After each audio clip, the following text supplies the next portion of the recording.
Hello दोस्तों, मैं अजीत मल्ली junction पर आपका स्वागत करता हूं और आज मैं आप लोगों को बताने वाला हूं कैसे जो है यूपी टेट को हम पहली बार में पास कर सकते हैं। चलिए एक एक करके बात करते हैं।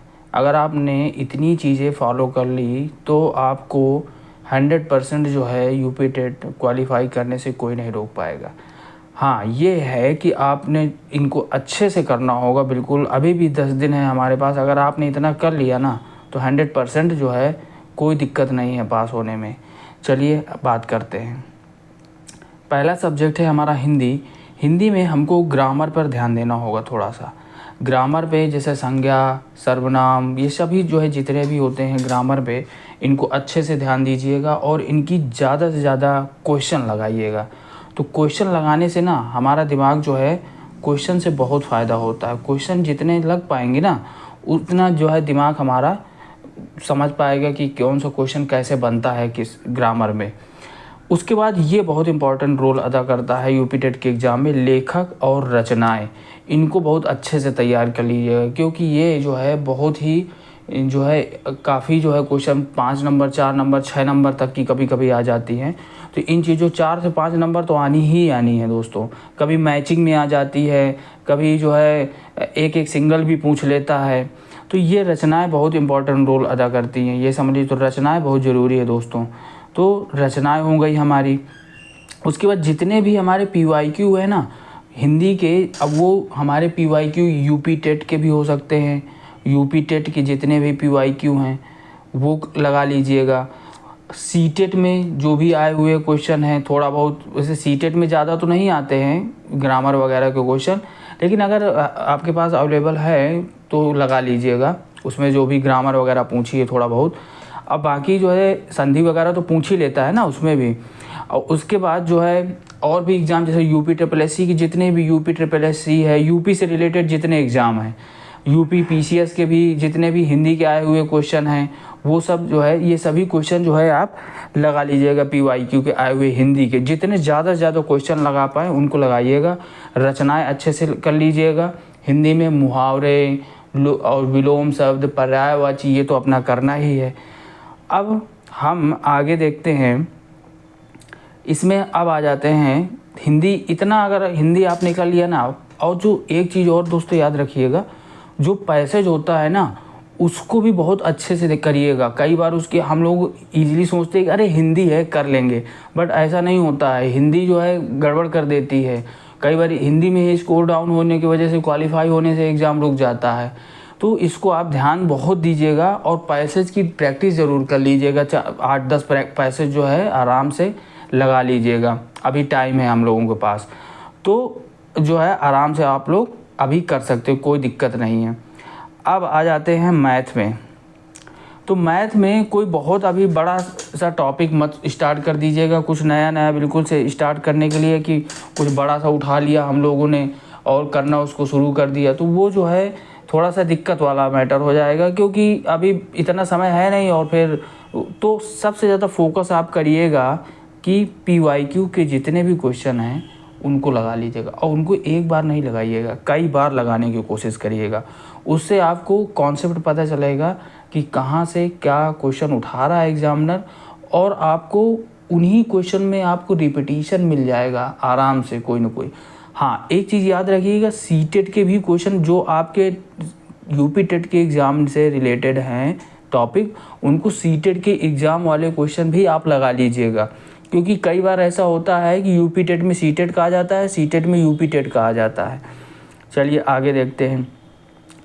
और जैसे इसमें कुछ चीज़ें और है, बहुत सारा ये समझ लीजिए सिलेबस के चक्कर में बहुत सारा मत पढ़िएगा आप, क्योंकि इतना समय आप लोगों के पास बचा नहीं। हो सके तो उसी टाइम को बचा के मैथ कर सकते हैं तो अच्छी बात है, लेकिन जितनी भी आपको PYQ से हेल्प मिल जाएगी और सीटेट के PYQ जितनी उसी से।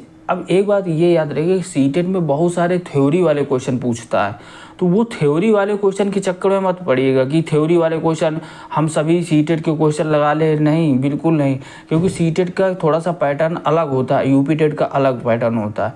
UP TET fact based work करता है, सीटेट में थोड़ा सा अंडरस्टैंडिंग बेस्ड क्वेश्चन पूछे जाते हैं। तो ये एक चीज़ याद रखिएगा, यूपी टेट का जो सीटेट के वही क्वेश्चन लगाइएगा जो आपको उससे बिल्कुल मिलते हों, ये बात ध्यान रखिएगा। चलिए, मैथ में हमारा अब PYQ जितने हो सके आप उसके सभी PYQ कंप्लीट कर लीजिएगा। अब आ जाते हैं EVS में। तो EVS में हमारा ये भी जो है, इसमें भी जो है बहुत सारा आप अब नहीं कर सकते क्योंकि EVS का काफ़ी बड़ा पोर्शन होता है। इम्पॉर्टेंट यही है कि PYQ पर फोकस करिएगा और उनकी डिटेल्स जो है अच्छे से देख लीजिएगा। अगर आएगा क्वेश्चन तो वहीं से जो है घुमा फिरा के वहीं से पूछ लेगा। चलिए, इंग्लिश में आ जाते हैं। हमारा इंग्लिश में बस वही कि इंग्लिश में ये नॉर्मल बिल्कुल छोटी छोटी चीज़ें, नाउन क्या होता है, सिंगुलर, प्लूरल, इस टाइप की चीज़ें, pronoun, noun, pronoun, article, adverb, verb, ये सब छांटने के लिए आ जाते हैं। इनमें से कौन सा है, थोड़ा सा प्रीपोजिशन पे ध्यान दे लीजिएगा। प्रीपोजिशन जो है इससे थोड़ा सा क्वेश्चन आ जाते हैं भरने के लिए, इन, आन, अपान का यूज, ये सब आ जाता है क्वेश्चन में। तो इनको ध्यान रखिएगा, थोड़ा सा इनको ध्यान प्रैक्टिस कर लीजिएगा। और PYQ 100%, PYQ तो रामबाण है, ये समझ लीजिए यूपी टेट के लिए। कुछ नहीं पढ़ा, मैंने बता दे रहा हूँ कि आपने सिर्फ PYQ ही अच्छे से कर ली तो 100% कोई नहीं रोक सकता। आगे देखिए, CDP में क्या है। CDP में आपको ध्यान रखिएगा, CDP में थोड़ा सा कुछ चीज़ें ध्यान रखनी पड़ेगी कि CDP में जितने भी PYQ हैं करने हैं, और थोड़ा सा उसकी डिटेल, अगर पहली बार अगर आप नहीं कर पा रहे हैं तो आप पहली बार थोड़ा सा एक बार ऐसे पढ़ जाइए पूरे क्वेश्चन। उसके बाद दोबारा से आप उसको डिटेल पढ़ लीजिए थोड़ा सा। फिर डिटेल पढ़ने से आपको समझ में आ जाएगा। फिर 2-3 बार 4 बार जितने PYQ जितना पढ़ सकते हैं, फैक्ट वाले क्वेश्चन उनको अच्छे से रट लीजिएगा। तो उन्हीं में से क्या होता है ना कि आ जाते हैं क्वेश्चन PYQ, उनके ज़रूर सॉल्व कर लीजिएगा। प्याजे, थार्नडाइक, स्किनर, पावलोव, इनको रट डालिएगा थोड़ा सा। इनकी कौन सी मूर्त, संक्रियात्मक, ये सब होती हैं 3-4 स्टेज, वो सब अच्छे से याद, उनसे ज़रूर क्वेश्चन आता है। पावलोव हो गया, थार्नडाइक हो गया, ये सब ये तो 100% पूछे जाने वाले हैं। चलिए, इनके बारे में बात नहीं कर रहा, लेकिन आपको ये याद रखना, जब आप PYQ करेंगे तो आपको खुद ही ये क्वेश्चन मिलेंगे ढेर सारे इन्हीं में से। तो ये बहुत ही इंपॉर्टेंट है। और इंग्लिश में एक चीज़ भी याद रखिएगा, पैसेज का इसमें भी ध्यान दीजिएगा दोस्तों। पैसेज बहुत जो है इम्पॉर्टेंट है, ये समझ लीजिए, इसकी प्रैक्टिस ज़रूर कर लीजिएगा अच्छे से। और उसको आंसर को ढूंढना ज़रूर सीख लीजिएगा कि अगर बाई चांस हमको पैसेज का मतलब नहीं समझ में आता है तो हम आंसर कैसे ढूंढें। आंसर का ढूंढना बहुत अच्छा से, उसको 4-10 पैसेज आप प्रैक्टिस कर लेंगे तो आपको कोई दिक्कत नहीं होगी और आप जो है ईजिली जो पैसेज को टैकल कर पाएंगे, कोई दिक्कत नहीं होगी दोस्तों। ये इतना आपने अगर अच्छे से PYQ पे अच्छे से ध्यान दे लिया तो आपको यूपी टेट आराम से क्लियर हो जाएगा, कोई दिक्कत नहीं है। 90 नंबर आराम से आ जाएंगे, कोई दिक्कत नहीं है। चलिए, फिर मिलते हैं नेक्स्ट वीडियो में। मैं अब इसका जूनियर के बारे में बताऊँगा नेक्स्ट वीडियो में, कैसे जूनियर को करना है। चलिए, थैंक यू।